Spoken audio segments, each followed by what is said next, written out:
भाइयों, मैं संदीप कुमार आपको एक सच्चाई से अवगत कराना चाहता हूं। और सच्चाई की कीमत बहुत बड़ी होती है। उसके लिए आहुति मैं पहले ही अपनी डाल रहा हूं। भाई भगत सिंह ने भी अपना त्याग कराया था। भगत सिंह ने भी अपना जीवन खत्म करना पड़ा जब यू देश जागया था। और आज यू देश जब जागेगा जब हम सच्चाई की राह पर कुर्बान होंगे, जब यू देश जागेगा। नहीं इतने यू देश जागे नहीं। एक भ्रष्ट पुलिस अफसर जिसने सदर थाना मर्डर में इसने पैसे लिए, इसने राव इंद्रजीत को निकालने के लिए 50 करोड़ की डील कर रखी थी। जहां पे एक ईमानदार पुलिस अफसर जो इसके सामने अड़ा वो नरेंद्र बिजानिया था। जहां पे इन्होंने कभी भी इतने दिन पोस्टिंग रही, कोई भी इनको भ्रष्टाचारी तो छोड़ो भाई सब, मतलब यो आदमी तो इस आदमी था ईमानदार, अपनी तनख्वाह में गुजारा करनी है। इसने जो भला उसका मुलाजिमा का भला कराया। लेकिन आईजी जिस दिन तक पोस्टिंग हुआ उससे दिन तक इन्हें क्या कराया, इन अपने जातिवाद पे देखा भैया इस ऑफिस में जाति के इनको हटाओ, इनको हटाओ, इनको हटाओ। अपना ले जो करप्ट आदमी छाट छाट कर वो लगाने स्टार्ट कर दिए। उन आदमियों ने क्या कराया, फाइलें जिनका उन्हें बेरा था भाई इस फाइल में कोई क्लेरिकल मिस्टेक है, कोई जिमनी रहेगी, कोई और चीज रहेगी, वह चीज करके न मुलाजिम बुलाए, टॉर्चर करें, पीछे मांगे। हाँ, महिला पुलिस कर्मियों का भी ट्रांसफर के नाम पे यौन शोषण हुआ वहां पे। इनकी जब सीडीआर आईपीडीआर चेक करी जाओगी आपको कन्फर्म हो जाएगा। मेरी बातों में सच्चाई है, बिल्कुल सच्चाई है मेरी बातों में, मैं झूठ नहीं बोल रहा किसी बात पे भी। इन्होंने वहां पे ऐसा कारम मचा दिया। अरे इस कोई मुलाजिम जंदा किसी तक भाई यह चीज कोई अर्जमर्ज के लिए जंदा नहीं भाई, बाहर सुशील खड़ा पीछे दे भाई, पीछे दे भाई। अरे खसमो, थम न्याय की कुर्सी बैठे हो, थम क्या के पीछे मांगो भाई। एक आदमी पहले व्यापारी वर्ग एक बढ़िया है, बेचारा परेशान है वो, उसने पहले गुंडे जान तो मार की धमकी दे रही है, उससे न बोला आगे नर थामो टॉर्चर करने लग रहे हो भाई। कि हंगा बता रहा भाई, या कुर्सी मिल रही है या झाई तो मिल रही है, होगी बदरी इसी गराली आई है सुबह, होगा इसका साड़ा बह मिल ले भाई। हो गया भाई आयोग में, ये इस दुनिया में सबसे ठंडे राज्य है क्या ये अड़े? ये राज्य नहीं है भाई, जनता राजा होती है, न्याय जनता करती है हमेशा। और आज मैं आपको सच्चाई बता रहा हूं, आपको सच्चाई से रूबरू करवा रहा हूं। इनकी भ्रष्टाचार की जड़ें बहुत गहरी हैं। जो दरखास्त इनके खिलाफ कंप्लेंट हुई थी उसी भ्रष्टाचार से डर के इसने सुसाइड कराया है। एक चीज और मैं बता देता हूं, जब हमने सुशील को पकड़ा था वहां पे गनमैन को, तो इसने रास्ते मृत्यु बताई। बोले एक चीज तो और रहेगी, माँ के रहेगी भाई। बोले मैं ना एक जगह तो और मंथली कलेक्शन करके लेके आया था और वो पीछे डैशबोर्ड में रह गए। धर्मेंद्र ड्राइवर उस गाड़ी ने लेकर न उड़ गया है।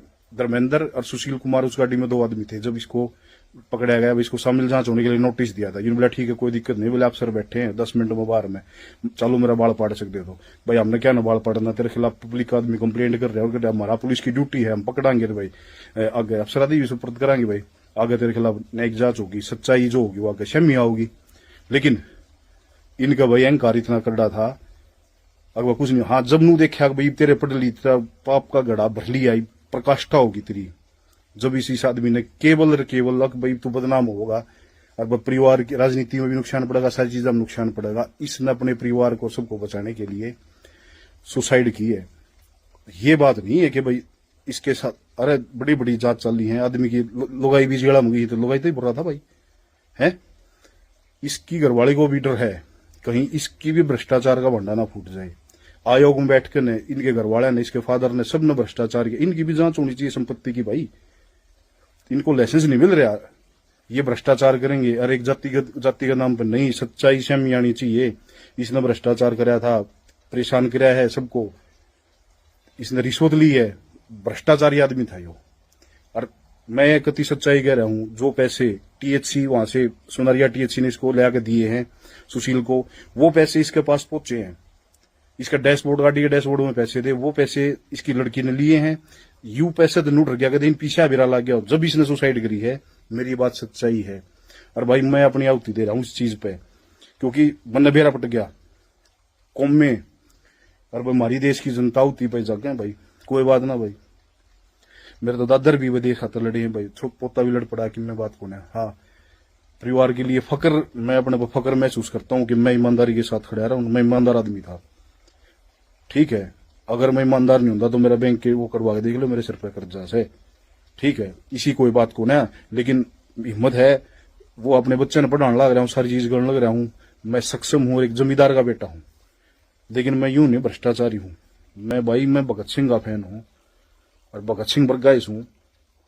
मैं डरूंगा ना किसी बात पे, मैं मेरे हर एक चीज सामना करूंगा। लेकिन आज पब्लिक को जगाने के लिए, देश को जगाने के लिए ये जरूरी हो गया है। इस सच्चाई की लड़ाई में पहली आवती में, अरे इतना ईमानदार आदमी रहे जो डीजीपी रहे, अरे या ये लोग भी, अरे ये जो काले को हुए बैठे हैं, ये केवल इसलिए अगर यो चला जा रहा हम फिर खुली मलाई खावा, कति खुली मलाई खावा। अरे क्यों देश की बहन को डन लाग रहे हो है? ये देश वो भगत सिंह वर्गे कुर्बान होकर चले गए नू, इस बात खातर के हम याडा नू करियो, जाति का जहर घोड़ियो। आज उन जो जिंदे होंगे तो शर्म आंदी, हम किन आदमी खातर लड़ गए हैं? किन आदमी खातर लड़ गए? पूर्ण कुमार वर्गे आदमी खातर, इसी घराली खातर जो भ्रष्टाचारी हैं, जो आयोग में बैठे हैं, इसके रिश्तेदार, वो सारे केवल इसी चीज का प्रेशर और जातिगत रंग देने की कोशिश लिए कर रहे हैं। क्योंकि ये भ्रष्टाचार की जो, देखो उस परिवार को, एक व्यापारी आदमी है, जुर्म के खिलाफ उन्हें लड़ने की साहस करे है, उसको दबाया जा रहा है, उसको दबाया जा रहा है। उसकी सच्चाई को कोई नहीं सामने लाना चाह रहा। ये इसको दाह संस्कार नहीं करना होगा, ना पॉलिटिक्स में बनाकर, ना बहुत बड़ी सच्चाई सामने आने से रोकी जा रही है। लेकिन मैं ऐसा नहीं होने दूंगा भाई, बिल्कुल सच्चाई सामने आनी चाहिए। इन्हें गलत कर रखा है, गलत का फल इनको मिलेगा भाई। इसी बात के साथ अलविदा है दोस्तों, अगला जन्म भी आवांगे जब भी ये लड़ाई लड़ाएंगे भाई। हाँ जी, आप हमें बता सकते हैं कि आपके साथ जो भी घटनाक्रम हुआ है उसकी जानकारी? हम रोहतक के अंदर छोटा सा शराब कारोबार का काम करते हैं और कुछ दिन पहले हमारे पास आईजी ऑफिस से फ़ोन आता है जुलाई के महीने में, जून महीने में, और वहाँ पर हमारे को बुलाया जाता है। जो हमारे को धमकाया गया वहाँ पर बुलाकर, और सुशील से मिलने की बात कही गई भी, इनसे मिल लेना और अपना मंथली सुशील को बात कर लेना। सुशील हमारे पास मेरे ऑफिस में आया और दबाव बनाने लगा मेरे ऊपर और पैसे देने के लिए, और मैंने उसका एक साक्षात्कार भी अपनी दरख्वास्त के अंदर वो दे दिया है। और धमकाया गया और हमारे को मजबूरन परेशान किया गया, मेंटली फिजिकली टॉर्चर किया गया। और हमारे को पहले ही कारोबार में धमकियां मिल रही हैं, इस वजह से हम पूरी तरह से परेशान होने के बाद अपनी दरख्वास्त दी थाने में जाकर, और दरख्वास्त देने के बाद अपना इसके ऊपर एफआईआर दर्ज करवाई। और हम ये चाहते हैं कि सत्य आधारित जांच हो, हमारे को न्याय मिल सके जिसमें। धन्यवाद।